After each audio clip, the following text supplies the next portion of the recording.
I'm rising to speak on the issue of ethics again. I do this every so often, as you know.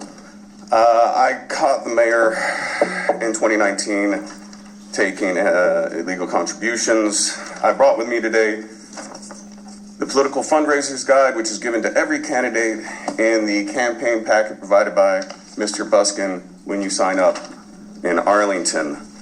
There are a number of rules. There are not many of them. There are just 8. Rule number 6, for instance, is no contributions from corporations or labor organizations. And it specifically says in the second paragraph that the prohibition also applies to other organizations such as partnerships or limited liability companies if they are owned by a corporation or include an incorporated member or partner.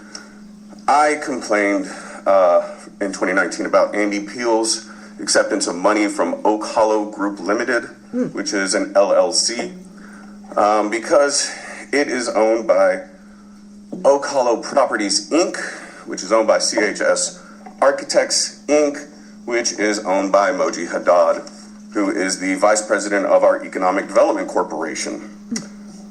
Since then, I have paid attention to your campaign contributions, and I found another instance in which Mr. Haddad gave to a city council member from the Villages at Ballpark LLC, which is also an LLC that is owned by Oak Hollow Properties, Inc., which is owned by CHS Architects, Inc., which is owned by Moji Haddad.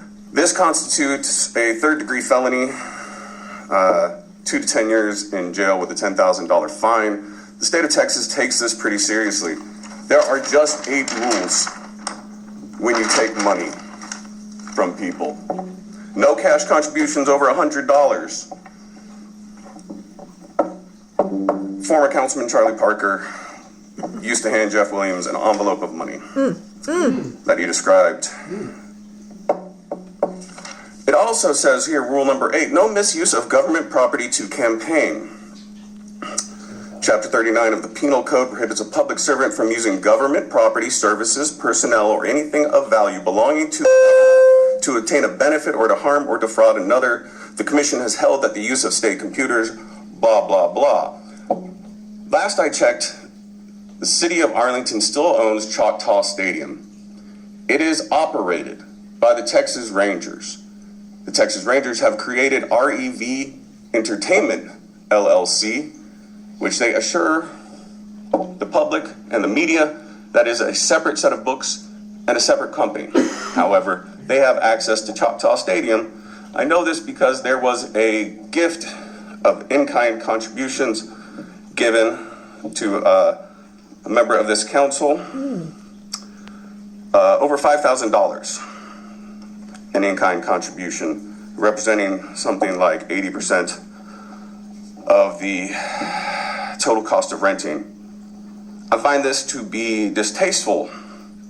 We are not a pay-to-play city, although I have been told that's the way business is done around here for many years.